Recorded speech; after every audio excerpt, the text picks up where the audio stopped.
Hi everyone, welcome to GK education. Present మనము yes bank గురించి discuss చేసుకుంటున్నామండి. మీరు కింద గ్రీన్ కలర్ లైన్ గమనించినట్లయితే ఇది మల్టిపుల్ టైం సపోర్ట్స్ తీసుకుంది. డే టైం ఫ్రేమ్లో మనం అనాలిసిస్ చేస్తున్నామండి ప్రజెంట్. సో డే టైం ఫ్రేమ్లోనే ఈ విధంగా మల్టిపుల్ టైమ్స్ సపోర్ట్ అనేది ఇక్కడ 16 రూపీస్ దగ్గర మనకు ఎస్ బ్యాంక్ అనేది రెస్పెక్ట్ చేయడం జరిగింది. సో దీని తర్వాత మీరు పైన ఇక్కడ సర్కిల్ అప్లై చేస్తున్నాం చూడండి. ఇక్కడ ఒక సర్కిల్ అప్లై చేసాము. సో ఈ యొక్క సర్కిల్ని మీరు గమనించినట్లయితే ఈ వాల్యూ ఆల్మోస్ట్ 22 రూపీస్ ఉందన్నమాట. సో 22 రూపీస్ దగ్గర ఇది కూడా డే టైం ఫ్రేమ్లో ఆల్మోస్ట్ ఈ డేట్ ఒక్కసారి గమనిద్దామండి.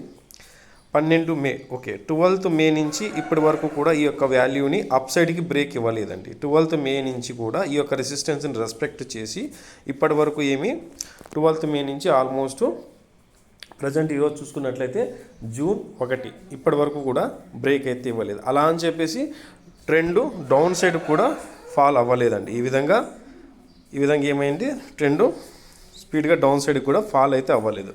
సో అక్కడే సస్టైన్ అయిందండి. బ్రేక్అవుట్ కోసం ఎదురు చూస్తుంది. బట్ బ్రేక్అవుట్ అయితే ఇక్కడి నుంచి ఏమవుతుంది అంటే అగైన్ ఇక్కడి నుంచి కొత్త బయ్యర్స్ మార్కెట్లో ఎంటర్ అవ్వడం జరుగుతుంది. సో ఇంట్రెస్టెడ్గా ఆ లెవెల్కి ఎబోవ్ బ్రేక్ అవ్వాల. దీని అర్థం ఏంటంటే సబ్జెక్ట్ బేస్ మీద చూసుకుంటే ప్రీవియస్ హై అంటాము లేదా ప్రీవియస్ రెసిస్టెన్సీ బ్రేక్అవుట్ అంటాం. ప్రీవియస్ హై లేదా previous resistancy breakout. Previous high లేదా రెసిస్టెన్సీ ఇలా బ్రేక్అవుట్ అయ్యి సస్టైన్ అయితే వర్డ్ యూజ్ చేస్తున్నాను. సస్టైన్ అయితే మార్కెట్లో అక్కడి నుంచి మళ్ళీ ఆ స్టాక్కి ఒక ర్యాలీ ఉంటుందండి. ఇదే కాదు ఏదైనా కానీ సస్టైన్ అయితేనే ఓకే అండి.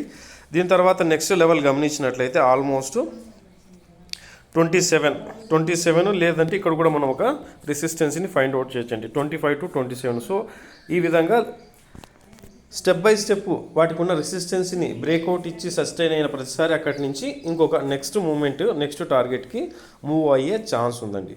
సో ఈ విధంగా మనము రెసిస్టెన్స్ అన్నింటినీ ఫైండ్ అవుట్ చేసినట్లయితే ఆల్మోస్ట్ ఈ స్టాక్ ఒకవేళ ఫస్ట్ టార్గెట్ 22 అబోవ్ సస్టైన్ అయితే 25 అబోవ్ సస్టైన్ అయితే 27, దీని తర్వాత అగైన్ 32. సో ఇప్పుడు అర్థమవుతుంది కదండి. ఈ విధంగా ఎస్ బ్యాంక్ స్టాకు ప్రజెంట్ ఈ యొక్క లెవెల్స్ని బ్రేక్అవుట్ ఇచ్చి సస్టైన్ అయితే ఈ విధంగా స్టెప్ బై స్టెప్ అప్ సైడ్కి ర్యాలీ అయ్యే ఛాన్సెస్ ఉన్నాయండి.